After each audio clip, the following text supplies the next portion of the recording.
Hi everyone! Today I'm going to show you guys how I get my sketches onto my final canvases so that I can paint over them and have a final product.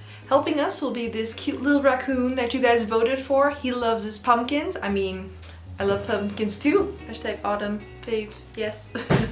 Before painting, I like to make all my creative decisions beforehand, such as the design, the composition, the color palette, etc. This really saves me a lot of time, especially when there's a convention coming up that I need to make a dozen paintings for. So when I get to the painting stage, it's all just smooth sailing and rendering from there.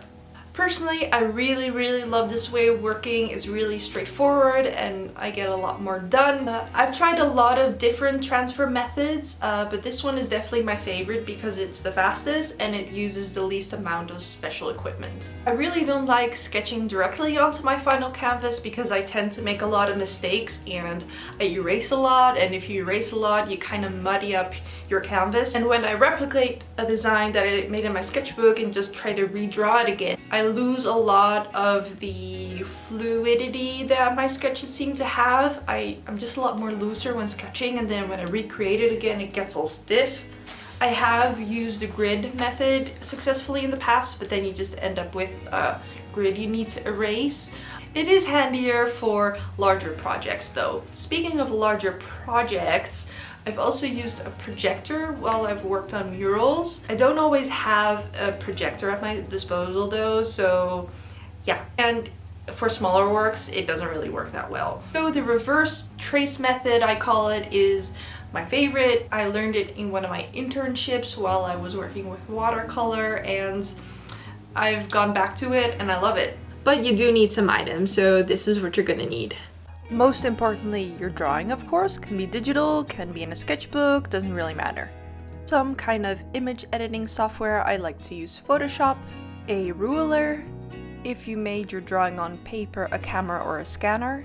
A smartphone is fine too, because the quality doesn't have to be amazing. And definitely one of the most important things, a printer.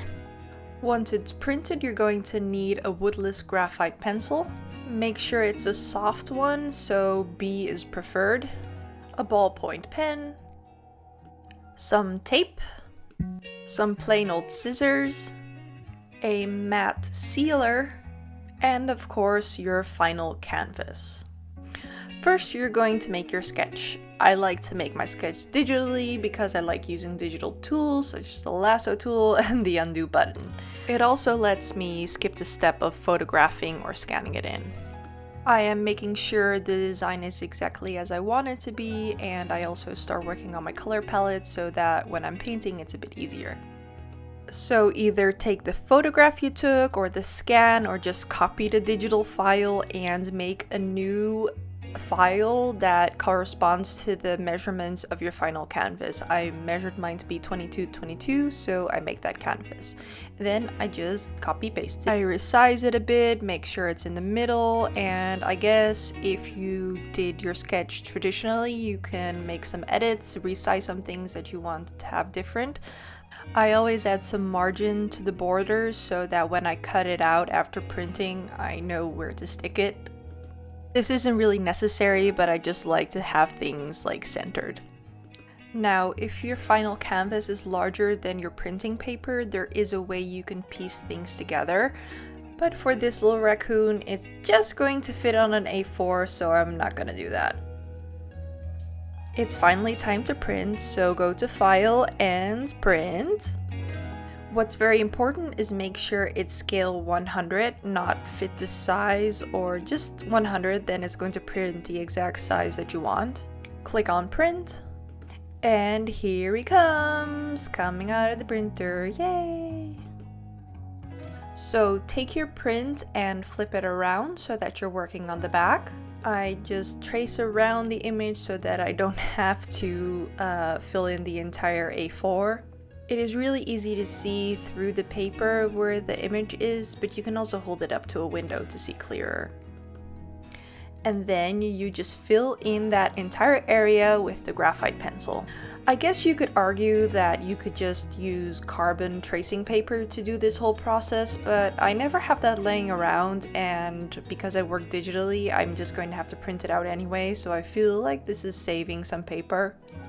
The reason why I like using these woodless graphite pencils is because you get more of a surface area to scratch it on, so that you don't have to like have this little pointer filling it in with. You can just hold it at an angle and you get more done in a shorter time. It never really takes me more than 3 minutes to fill the entire area. Once it's all done, just snip off the edges so that it matches the size of your canvas. Lay it down on your canvas gently so that it doesn't smudge. Now you need to tape it down securely in a few places. I like to do one wide one at the top so that it's easy to lift. That way it's easier to check on it if you need to. And then I add a small one at the bottom so that it doesn't move around. And now you're ready to trace. So grab your ballpoint pen and then start tracing over your print right where you need the lines to press through. It's important to apply a bit of pressure because you want your lines to be clear. It's okay to check on it every so often, but try not to do it too much because you might risk shifting the entire thing. When you've traced over the entire drawing, just lift it up to check to see if you got all the important elements down. If so, then we're almost done. We're almost ready to paint. And now it's time to set it. You can skip this step, but I find that the lines will bleed if you paint directly over it, and you don't want your whole painting to be muddy. So I use a matte sealer over the traced drawing so that it stays in place. Just make sure you do it outside or a different well-ventilated area, and of course let it dry completely before painting. And there you have it, your original drawing traced exactly onto your final canvas, or at least close enough for you to paint over. This tracing method is good for any type of traditional medium. I've used it with oil paint, acrylic, watercolor, coloring pencils, but mostly I just use acrylic gouache now because it's my favorite type of paint. And there you have it, that was how I trace my drawings onto my final canvas. I hope you guys learned something from it. It might seem like a lot of steps, but once you get it down, it's really easy. It's become a very integral part of my process, and I think I'm going to use it forever. Hopefully it wasn't too confusing or complicated. This is the first time I've ever done a tutorial video, but if you have any questions relating to this transfer method, please let me know in the comments and I'll get back to you. This was also a new type of video format, and I hope you guys enjoyed it. It was really fun to make. It's probably also a lot more interesting to look at than just a time-lapse of me sketching and painting. I'm still trying to figure out this whole video editing thing, but I really like it and I think I'm getting better at it too, so hopefully you guys think the same as well. And here we have our final painting. Isn't he cute? I think this one worked out pretty well. I'm especially happy with his fur because I always struggle with fur, and I think I did okay this time. Thank you guys so much for watching again. A very special pumpkin thank you to Suzanne, Lois, Patrick, Linda, Renee, Susanne, Natalie, Vera, Chloe, Evelyn, Katie, Patty, Fizzleston, and Petra. And our newest addition, Gert. Happy Halloween!